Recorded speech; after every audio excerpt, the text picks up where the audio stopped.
So, es ist schon wieder soweit. LFM Season 11 ist zu Ende. Wir sind jetzt gerade in der Off-Season, heißt also Season 12 steht vor der Tür. Das heißt natürlich auch für alle, die noch keine LFM-Lizenz haben, es gibt eine neue Lizenzstrecke und das ist diese Season Zandvoort. Wenn du also das Video aufgemacht hast, um möglichst schnell und unkompliziert dir die Lizenz zu erfahren, dann bist du hier genau richtig. Wovon ich aber auch erstmal ausgehe, ist, dass du in-game schon ein SA-Rating auf über 80 hast, um die Lizenz fahren zu können, dass du dich bei LFM registriert hast und jetzt also quasi ready bist, um die Lizenz zu holen. So, kurz zum Überblick noch, was musst du nur tun, um die Lizenz zu bekommen? Man muss 107% der Bestzeit schaffen und das im Durchschnitt über 7 Runden hinweg. Es ist jetzt in dem Fall, was ich jetzt so gesehen habe, eine 1.3375 auf einem AOR-Server. Bei LFM habe ich jetzt nicht direkt was gesehen, das heißt, es könnte sich nochmal ein bisschen ändern. Aber wenn wir jetzt mal von der absoluten Bestzeit, die ich gefunden habe, ausgehen, dann wäre das ausgehend von einer 1.3375. Was bedeuten würde, du musst unter 1.40,3 kommen im Schnitt, was gar kein Problem sein sollte. Das kriegen wir auf jeden Fall hin im Laufe des Videos. Und das Ganze natürlich ohne Fehler. Die Zeit in der Mitte ist jetzt meine Rundenzeit, die wir uns jetzt gleich angucken werden und ist damit halt bei 101,5%. Sollte halt auf jeden Fall ausreichen und hat noch ordentlich Luft zu der Zeit, die du schaffen musst. Bevor es jetzt ins Replay geht, noch ein paar Worte mal kurz dazu, was sich jetzt an sich in dem Video erwartet. Die Zeit habe ich vorhin schon mal kurz genannt, 1,35, 1,5, die ich jetzt nach ein paar Stunden Training mal so gefahren habe, die wir uns jetzt gleich angucken werden. Heißt also auch, es geht hier definitiv nicht um irgendwelche Alien-Zeiten, um eine 33er-Zeit oder eine 34 tief oder ähnliches. Nein, da wird es nicht drum gehen. Sage ich ganz klar jetzt im Vorfeld schon mal. Ist aber auch gar nicht nötig, weil es geht hier in erster Linie nicht darum, die absolute Weltrekordzeit zu fahren, sondern es geht mal grundsätzlich darum, dass du überhaupt auf der Strecke klarkommst, weißt, worauf es grob ankommt, ein Setup hast, womit du dann hoffentlich auch ganz gut umgehen kannst, womit du die 7 Runden einfach gut überlebst, eine vernünftige, konstante Zeit fährst, die für dich absolut ausreichend ist. Und es geht hier ganz klar nicht darum, die absolute Bestzeit rauszuballern. Das mal noch eben dazu, das wollte ich nur noch mal kurz ansprechen, dass es einfach klar ist. Ja, ansonsten kriegst du dann die Motec-Datei noch zu der Runde, die wir uns gleich angucken. Du kriegst das Setup dazu, was ich hier in dem Fall gefahren bin. Und noch so ein paar Infos dann dazu in Motec, was du dir angucken kannst, wie du schneller werden kannst und eben auch ein paar Infos dazu, wie du dann eventuell noch was am Setup anpassen kannst, wenn es dir doch nicht ganz liegt, wenn du es ein bisschen sicherer haben willst. Das nur kurz einmal zum Überblick und damit gehen wir jetzt ins Replay rein und gucken uns die Runde einmal in Ruhe an. Los geht's. Ja, schauen wir uns die Runde mal an. Start, Ziel, fahren auf Turn 1 zu. Hier haben wir zum Glück noch ziemlich viele Anhaltspunkte, wenn wir jetzt hier mal runtergehen. Wir fahren jetzt hier auf diese horizontale Linie zu und da kann ich schon sagen, wenn ihr an der Linie hinten bremst, eigentlich zu spät. Ich nehme mal den Anhaltspunkt hier, das 100-Meter-Schild. Das Schild hier ist erstens zu früh und zweitens kann das wieder umgefahren werden, sollte man dann also sowieso schon mal nicht nehmen. Gucken wir mal, wo ich wirklich reingebremst habe, hier an der Stelle. Ticken früher. Heißt also, in dem Fall, wenn man jetzt mit dem Lambo fährt und eine ähnliche Sicht hat wie ich jetzt hier, wäre es halt so, dass gerade eben das 100-Meter-Schild an der A-Säule verschwindet. Oder halt eben auch, wenn man so gerade den Bereich verdeckt mit seinem Fahrzeug, wo noch keine Abriebsspuren zu sehen sind, hier von der Bremszone. Passt soweit ganz gut. Voll in die Bremse reinsteigen. Dann aber nicht zu lange links bleiben, sondern dann schon anfangen hier beim, was haben wir denn hier? So ungefähr ab dem 50er Schild dann spätestens mal langsam zuzusehen, dass man auch schon reinlenkt. Kommen wir entsprechend langsam in die Kurve rein und hier muss man jetzt wirklich aufpassen. Hier an der Stelle darf man echt nicht zu schnell reinschießen. Plus zu viel Bremse haben, weil sonst kommt euch auf jeden Fall das Heck rum. Zumindest so mit dem Auto, mit dem Setup, wie ich es jetzt hatte. Ich habe jetzt hier noch so 100 km/h, ungefähr 45 Grad Lenkwinkel und stehe halt echt nicht mehr allzu viel auf der Bremse drauf, damit der dann so ein bisschen einfach durch die Bremse sich noch rumzieht, aber auf jeden Fall noch genug Grip hat. Eigentlich eher so einen leichten Doppel-Apex fahren. Gucken wir weiter rein. Hier war ich jetzt, glaube ich, in der Runde eher an sich am Apex, nicht wirklich einen Doppel-Apex gefahren. So, und hier schon wieder sehr, sehr früh auf Gas dann tatsächlich auch. Also wenn ihr es dann hingekriegt habt, mit der Bremse und dem Lenkwinkel so zu spielen, dass das Auto gut positioniert ist, dann kann da auch erstmal wieder mehr Lenkwinkel rein. und ihr könnt dann auch schon wieder anfangen rauszubeschleunigen. Jetzt hier mit TC3 in dem Fall, mit dem Setup, funktioniert das eigentlich auch ziemlich problemlos. Bin jetzt hier schon sehr früh voll am Gas. Ich glaube, das gleich korrigiere ich nochmal. Mal reinschauen, hier nochmal kurz nachlenken, dann vielleicht ein Ticken viel. So, und dann könnt ihr hier schon wieder komplett rausbeschleunigen, Auto ein bisschen gerade halten und dann geht's. Auf jeden Fall nicht zu früh aufs Gas gehen. Dann nimmt er zwar im ersten Moment mehr Speed mit, aber dann werdet ihr Probleme haben, dass ihr bei der ganzen Sache zu viel lenken müsst. Entweder kommt durch das Heck rum oder ihr verliert allgemein durch die TC zu viel Zeit. Oder aber ihr kommt halt einfach zu weit raus, fahrt die Runde ungültig oder kommt hier aufs Gras und dann könnt ihr die Runde sowieso eigentlich vergessen. Deswegen sehr früh wieder aufs Gas, ja. Aber schon gucken, dass die Linie einfach passt, dass ihr möglichst gerade halt rausbeschleunigen könnt Richtung Curb. Dann sollte das auch passen. Ein bisschen Curb kann man hier ruhig mitnehmen, sehe ich jetzt nicht so das Problem. Dann kommen wir zu einer Kurve, die ich echt nicht einfach finde und vielleicht auch jetzt gerade so für Anfänger, die ihre Lizenz fahren wollen, auch gar nicht mal so einfach ist. Ich erkläre euch gleich warum. Wir fahren jetzt erstmal auf die Kurve zu. Hier schön eng am Curb entlang, weil wir müssen hier wirklich extrem viel, also sehr darauf achten, dass wir alles von der Strecke mitnehmen, was wir haben, weil wir werden sonst hier am Kurvenausgang ein Problem haben. Sieht man schon so ein bisschen am Streckenverlauf. Wenn man darauf achtet, gucken wir uns nochmal kurz den Bremspunkt an. Ich nehme mir als Bremspunkt eigentlich grob einfach hier einen gewissen Abstand zum Ende vom Curb. Ihr seht, ganz leicht bin ich hier auf der Bremse, wechsle gerade von Gas nach Bremse. Hier so ungefähr auf der Hälfte vom Curb fange ich dann an, vom Gas zu gehen und gehe langsam in die Bremse rein. Und auch hier wirklich mit der Bremse echt vorsichtig sein. Ich jetzt in dem Fall tritt die in keinem Fall komplett durch. Das ist mir alles viel zu unruhig. Guck hier, dass ich den echt auf der Bremse so ein bisschen reinrotiert bekomme. Und hier ist sehr wichtig, dadurch, dass der Streckenverlauf eben so ist, dass ihr gerade in der Stelle von der Kurve, also sehr nah am Curb, halt am meisten Grip haben werdet, weil hier ist es noch schön abschüssig. Und je weiter hier ihr vom Curb wegfahrt, also je weiter ihr außen seid, desto mehr werdet ihr definitiv hier ein Problem haben, Grip zu bekommen. Und spätestens hier am Kurvenausgang könnte das sonst schnell in die Hose gehen. Wir können uns das sonst auch einfach nochmal kurz allgemein hier angucken. Ist vielleicht auch nicht verkehrt, weil wenn man sich das jetzt hier mal anguckt, sieht man halt eben, dass das hier schön abschüssig ist Richtung Curb. Hier werdet ihr schön was an Grip mitnehmen können. Und hier wird es jetzt halt sehr interessant. Bis hier ungefähr geht das mit dem Grip und dann kommt halt so eine leichte Kuppe und dann fängt es halt hier an leicht zu werden, das Auto, und dann wird das mit dem Grip sehr, sehr schwierig. Kaum Rotation. Hier geht nicht mehr wirklich viel. Da müsst ihr echt gucken, das geht halt super schnell, dass ihr hier dann rausschießt übers Gras und dann war es das wieder mit eurer Runde. Also echt eine interessante Kurve, gar nicht so einfach zu handeln und da lässt man sehr, sehr schnell viel Zeit liegen oder ist eigentlich dabei, gerade sehr viel Zeit zu holen und macht sich die Runde ungültig. Guck nochmal eben von ein bisschen weiter hinten. Also hier einmal anfahren, an den Curb ran, hier dann anfangen, das Auto so leicht rumzustellen, auf der Bremse versuchen, möglichst viel Speed mitzunehmen, also nicht zu weit runterbremsen das Auto, sondern eher die Bremse dafür nutzen, dass das Auto leicht reinrotiert, bloß von dem Curb wegbleiben.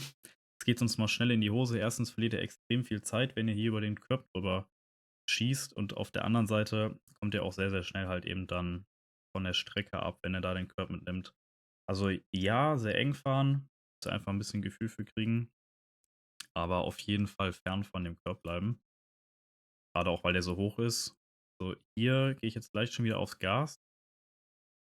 Aber ihr seht, ich muss jetzt hier auch nochmal gegenkorrigieren, will halt hier möglichst viel mitnehmen. Und hier bin ich jetzt gerade auf dieser Kuppe, die ich vorhin so beschrieben hatte. Und hier wird das Auto halt super leicht.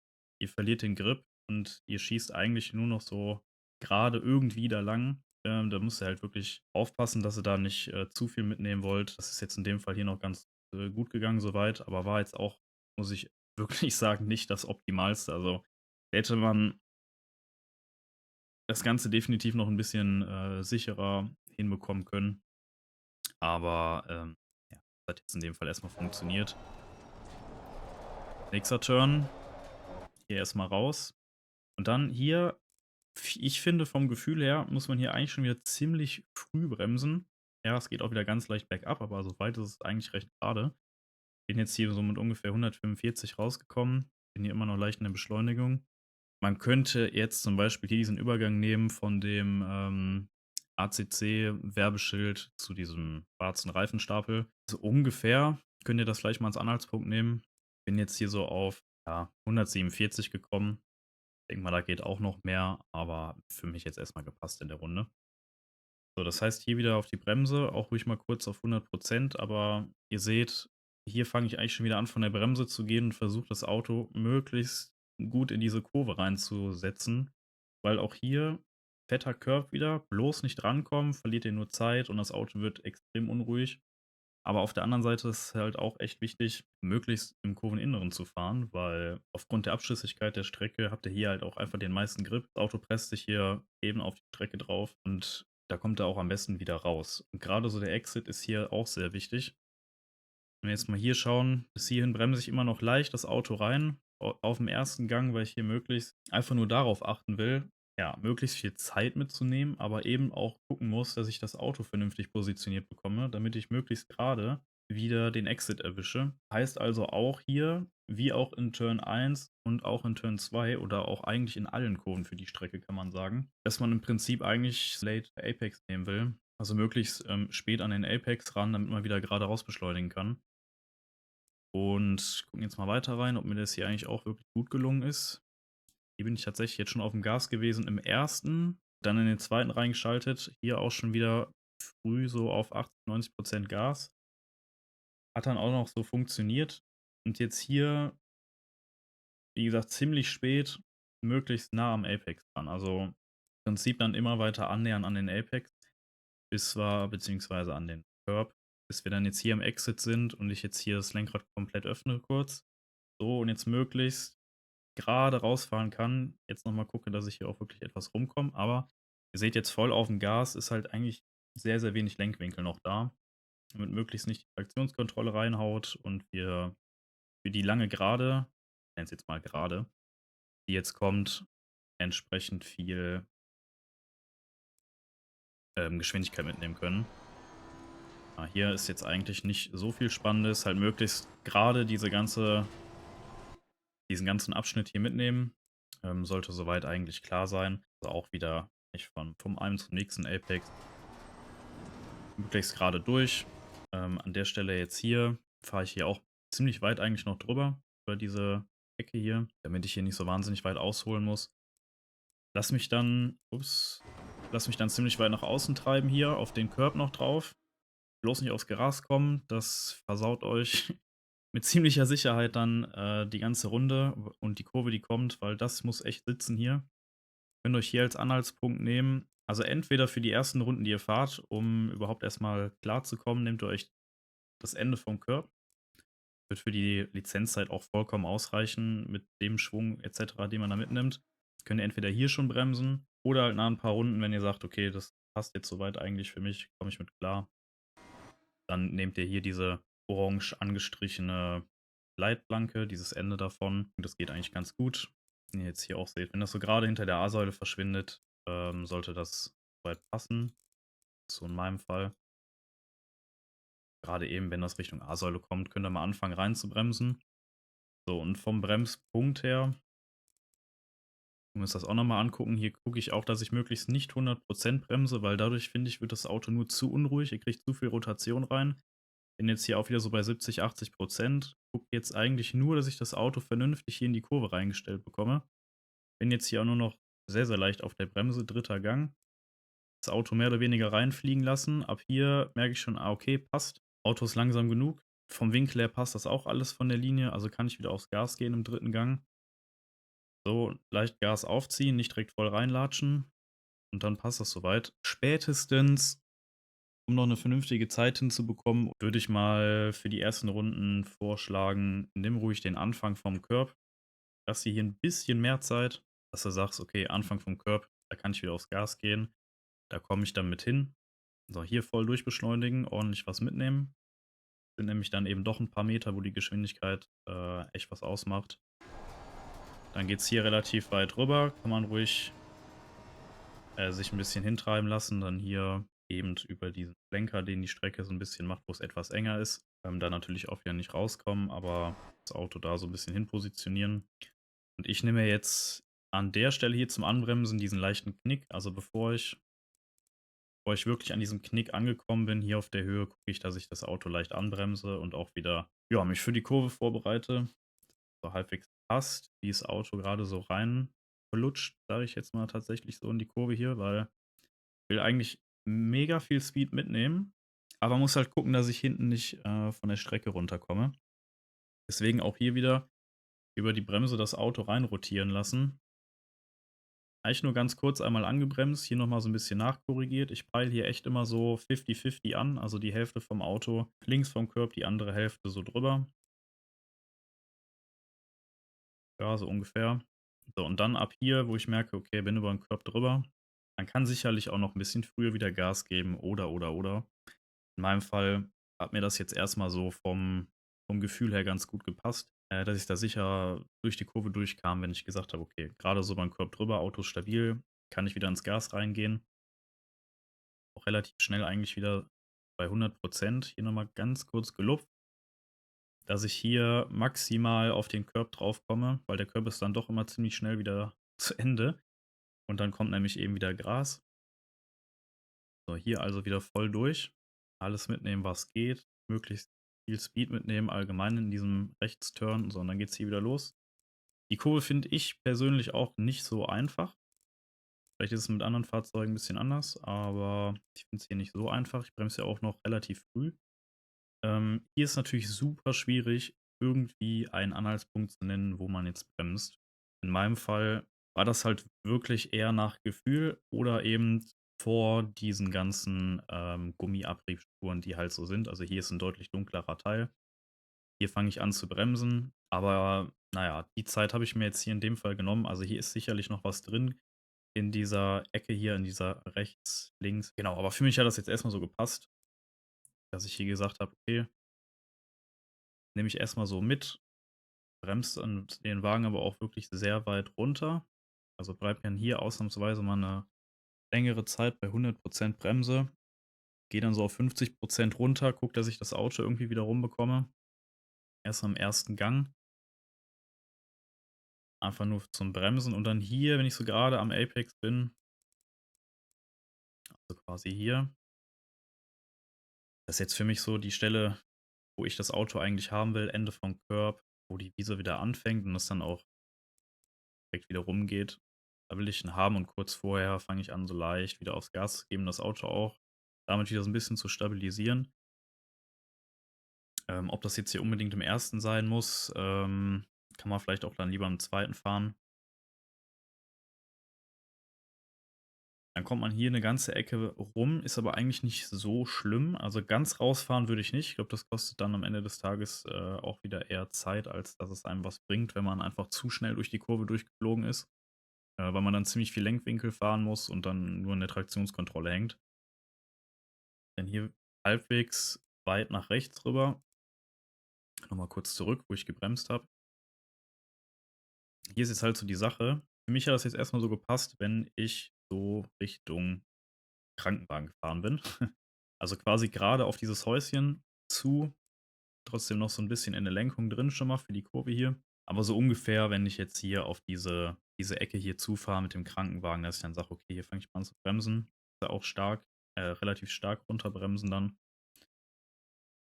Jetzt hier mal schauen. Tatsächlich auch gar nicht so die 100% mitgenommen, dadurch, dass ich hier auch noch lenken will. Deswegen nur mal kurz so auf 90% und dann eher wieder mit der Bremse geguckt, dass ich das Auto rüber rotiert bekomme. Und grade in der rechts, die wir grade hatten und in der links, die wir hier haben, kann man dann das Auto doch schon mal 'n bisschen schneller verlieren als in anderen Kurven, finde ich.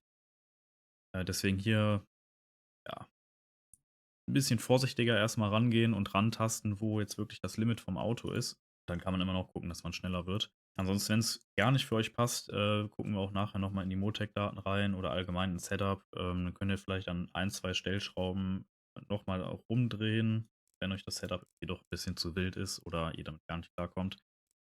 Noch mal kurz zurückgehen für die Kurve hier. Auch hier eigentlich wieder möglichst so 'n Late Apex anstreben. Die Kurve ist halt mega lang.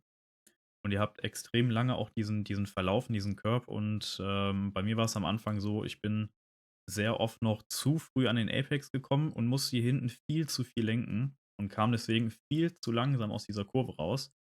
Und auch hier wäre vielleicht sogar noch mehr drin gewesen.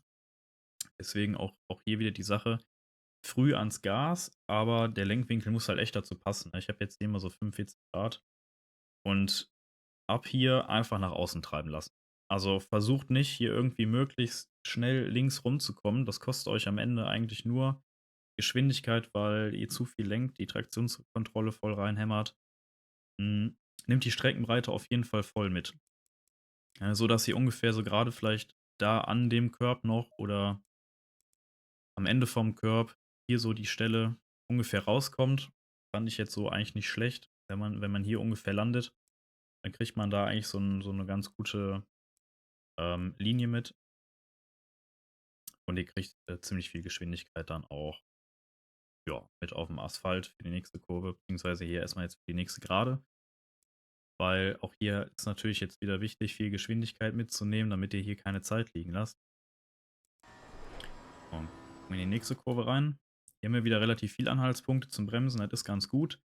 So, hier könntet ihr jetzt anfangen, euch ranzutasten mit der Linie hier. Das ist definitiv zu früh, aber für die ersten Runden, dann kann man sich das nämlich noch mal angucken. Ja, wenn das dann mit der horizontalen Linie passt, dann könnt ihr euch gleich rantasten. Ich bremse jetzt immer, ja, ungefähr hier, also zwischen der Linie und dem Curb.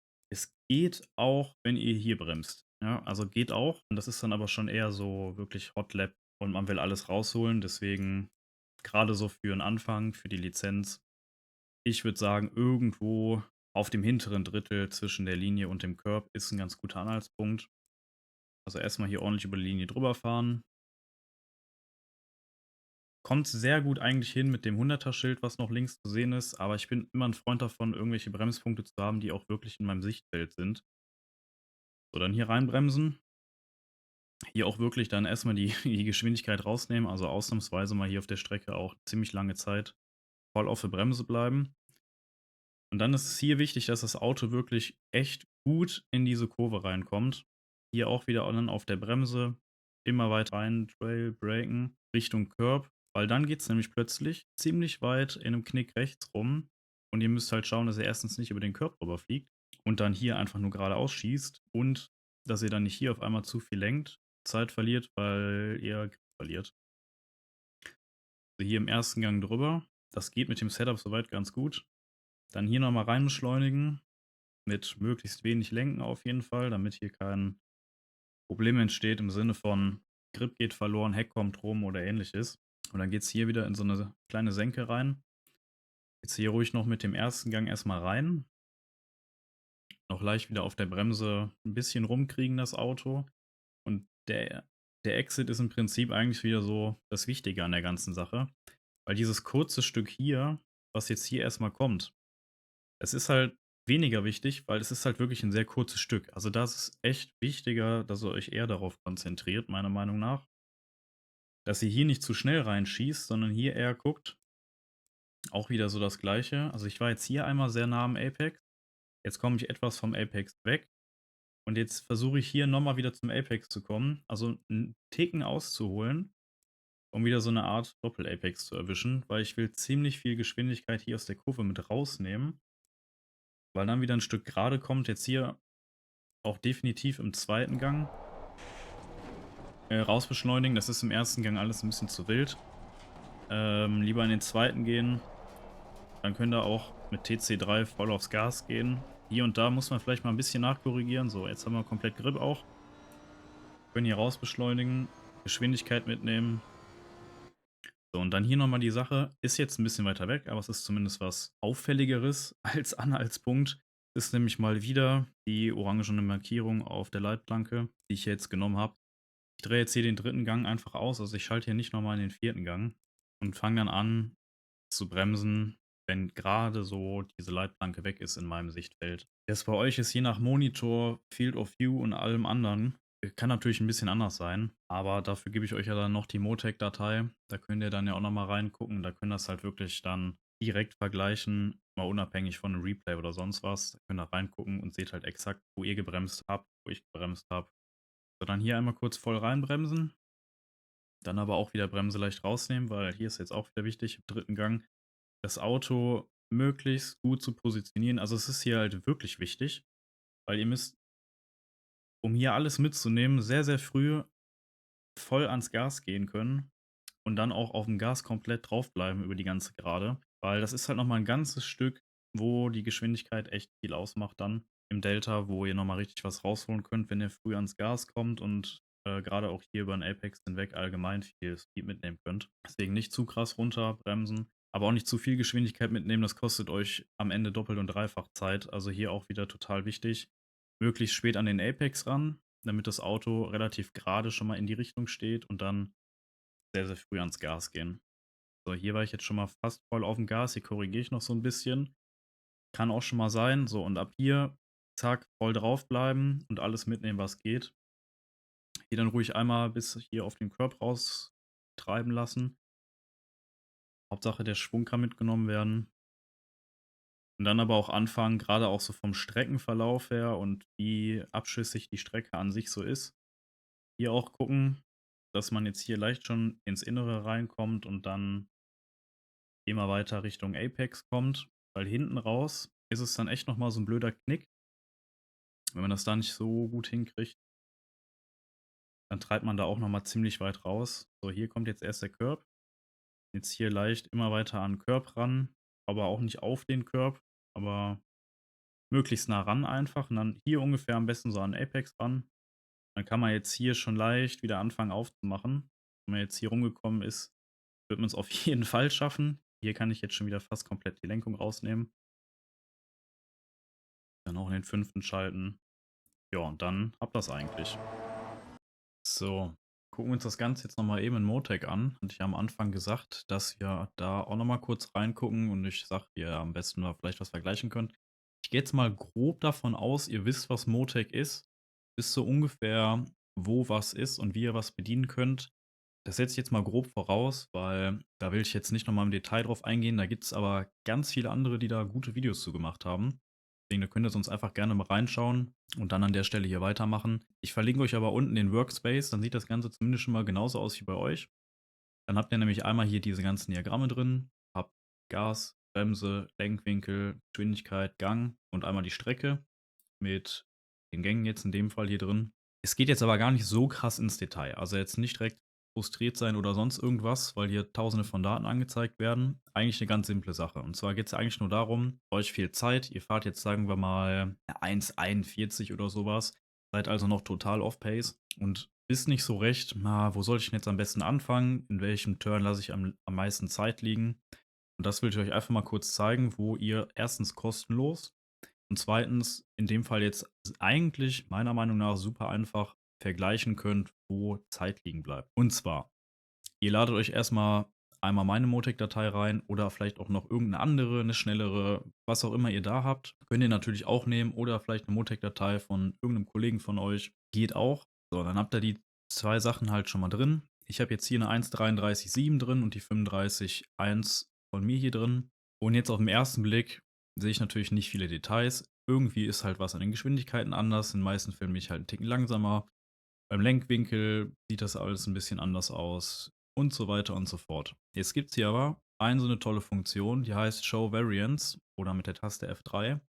Wenn ihr die anmacht, seht ihr halt einfach sofort, wo ihr 'n Ticken schneller seid und wo ihr Zeit liegen lasst. Was müsst ihr jetzt machen? Einfach nur die schnellere Zeit hier vorne einmal anklicken, dass dieses, rote Symbol hier leuchtet, der rote Kreis. Bei eurer Zeit klickt ihr dann einfach die zweite Spalte an. Und überall da, wo jetzt diese Linie hier, diese Varianz ansteigt, verliert ihr Zeit und überall, wo sie abfällt, gewinnt ihr ein bisschen Zeit gegenüber der Referenzzeit. Wenn ich das Ganze jetzt einfach nur andersrum mache, dann habt ihr halt einfach den Fall, dass die Kurve immer weiter sinkt, aber wenn ihr es so anklickt, die Kurve steigt, heißt, ihr verliert Zeit, die Kurve sinkt, ihr gewinnt ein bisschen Zeit. Wenn ihr sowas hier habt, die Kurve steigt zuerst an, fällt dann noch mal ab, steigt dann wieder leicht an und wenn ihr jetzt eine Kurve durchlegen würdet, hättet ihr halt insgesamt einfach ein bisschen Zeit verloren. Heißt, so ein Verlauf hier grundsätzlich erstmal, dass der Apex ein bisschen an einer anderen Stelle ist. Ja, das sind halt immer so diese Verläufe. Wenn ihr sowas habt, das ist jetzt aber, finde ich, nicht so das Interessanteste. Was für mich jetzt hier bei dem Vergleich interessant ist gerade so dieser Anstieg hier, weil hier im Gesamten einfach über einen längeren Verlauf ein ziemlicher Zeitverlust da ist und halt hier vor allem noch mal, ne? So, jetzt haben wir hier langgezogene Rechtskurve, wo es dann eng rumgeht und dann auch wieder eng links rum und dann auf die Gerade geht. So in dem ganzen Verlauf hier liegt noch ganz schön was an Zeit bei mir, wo ich noch was rausholen kann. Dann hier auf der Geraden quasi nix. Da habe ich sozusagen die Zeit hier schon verloren. Hier passiert dann nicht mehr wirklich was. Und dann haben wir noch mal diesen Rechts und scharfen Linksknick. Da verliere ich gerade im Rechtsklick halt auch noch mal was an Zeit. So, und so Ähnliches werdet ihr auch sehen. Was ich jetzt vielleicht noch dazu sagen muss, das Ganze ist halt, ja, 'n bisschen relativ zu betrachten, ne? Das heißt, wenn ich jetzt nur 1/10 Abweichung hätte zur Referenzzeit, dann würde ich hier trotzdem irgendwo 'n relativ großen Anstieg sehen, weil die Skalierung halt immer auf das angepasst ist, was ihr hier seht. Das wird dann bei euch auch so sein. Vielleicht geht es dann halt nicht von 0 bis 1,4. Dann, wenn ihr vielleicht 'ne 1,39 gefahren seid, dann wird diese Varianz wahrscheinlich auf 3, 4 oder 5 oder irgendwie sowas gehen. Aber was ihr damit natürlich machen könnt, ist einfach zu sagen: „Okay, wo fange ich denn jetzt am besten an, meine Linie zu verbessern, meinen Bremspunkt zu verbessern et cetera?“ Da gehst du halt einfach hin und suchst dir einfach die größten Anstieg an. In meinem Fall würde ich mir jetzt, diesen Teil hier angucken. Wo sind die Bremspunkte? Wie ist der Lenkwinkel? Sind die Gänge gleich? Wie sieht das Ganze hier aus? Und würde mich hier erst mal drauf fokussieren. Danach würde ich mich hier drauf fokussieren und dann würde ich mir das Ganze überhaupt noch mal angucken. Wie ist jetzt der Verlauf? Wie ändert sich das? Habe ich vielleicht irgendwo anders Zeit verloren? So würde ich jetzt hergehen, um zu schauen, dass ich einfach Stück für Stück immer mehr Zeit raushole. Replays gucken ist nicht schlecht und auch die Live-Aufnahme, die ich euch jetzt gleich noch mal eben zeige, ist auch nicht schlecht, aber wenn es wirklich mal ins Detail geht oder ihr einfach am Schlauch steht, dann sind halt die nackten Daten dann doch mal ganz gut, finde ich. Und gerade über diese Varianz, die ihr euch hier einblenden könnt, seht ihr halt einfach sofort, wo am meisten Zeit liegt. Und wenn ihr das hier gesehen habt und hier dran arbeiten wollt, dann könnt ihr in die nächsten Diagramme einsteigen, gucken, was anders ist und dann eventuell noch mal was ändern. Das wäre so mein Vorschlag für euch, um die 107% über die durchschnittlichen 7 Runden zu schaffen. Wie gesagt, dieser Workspace, den ihr hier seht, den verlinke ich euch unten, den lade ich euch hoch. Die 35.1, die lade ich euch hoch. Die 33.7, die kann ich euch nicht hochladen. Und dann noch eben die Info zur Änderung am Setup. Punkt 1, euch rotiert das Auto am Kurveneingang zu viel. Dann entweder Fahrzeughöhe hinten noch ein bisschen nach unten oder ein bisschen versuchen, die Bremsbalance höher zu stellen. Müsst ihr schauen, was von beidem für euch eventuell besser passt. Anderes Thema, Kurvenausgang. Fahrzeug rutscht euch zu viel. Entweder Traktionskontrolle einfach höher stellen, dann wird das natürlich allgemein sicherer, aber irgendwo eben auch langsamer. Oder was ihr ansonsten auch noch versuchen könntet, wäre hinten ein bisschen Stabi rauszunehmen. Das sind jetzt natürlich alles nur ganz grobe Anhaltspunkte. Also das heißt jetzt nicht irgendwie hinten Stabi einen raus und das Auto fährt irgendwie deutlich sicherer oder sonst was. Das geht natürlich auch auf Kosten von anderen Sachen. Ist jetzt alles keine Wahnsinnslösung, aber wie gesagt, ihr müsst keine Ultra-Bestzeit hinlegen, ihr müsst diese 107% unterschreiten.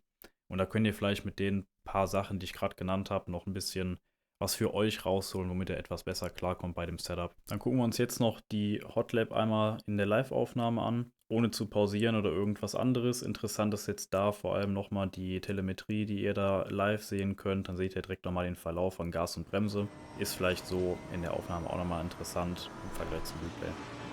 Ja, Turn 1, 100er Schild bremsen, voll rein in den zweiten Gang, versuchen so ein Doppel-Apex hinzukriegen, früh ans Gas, aber nicht zu viel Lenkwinkel, bis auf den Curb raus, alles mitnehmen, was geht, bevor der Curb endet, in den dritten runter, anbremsen, gucken, dass man das Auto nicht verliert, hier dann auch früh wieder bremsen, so eine Art Doppel-Apex, beziehungsweise sehr später Apex, im zweiten wieder raus. Ganzen Speed mitnehmen, ist eine ziemlich lange Gerade, ist also super wichtig, dass ihr in der engen Links einen guten Exit bekommt. Immer schön eng fahren, alles gerade so über die Kuppe drüber, an dem orangenen anbremsen, runter in den dritten Gang, vor dem Curb dann schon wieder voll reingehen, alles wieder mitnehmen. Hier in diesem leichten Linksknick, der da zu sehen ist, anfangen anzubremsen. Da relativ früh anbremsen, nicht das Auto verlieren, gerade die Rechtskurve finde ich ein bisschen rutschig mit dem Auto. Hier vor dem Rettungswagen anbremsen, dann auch sehr, sehr später Apex, möglichst wenig lenken, früh ans Gas, ganzen Speed mitnehmen.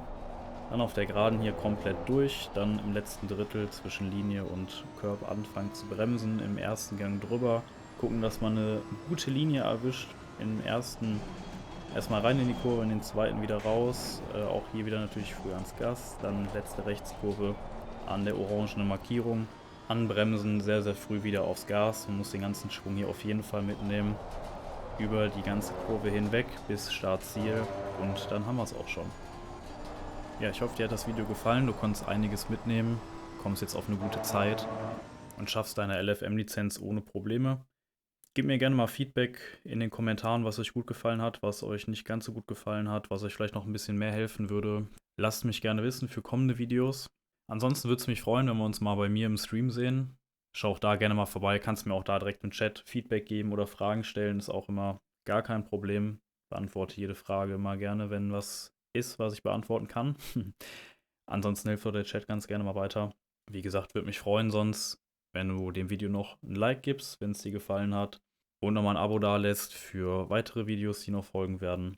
Und bis dahin wünsche ich dir viel Glück bei der LFM-Lizenz. Vielleicht sieht man sich irgendwann auch mal auf der Strecke. Bis dahin, ciao, ciao.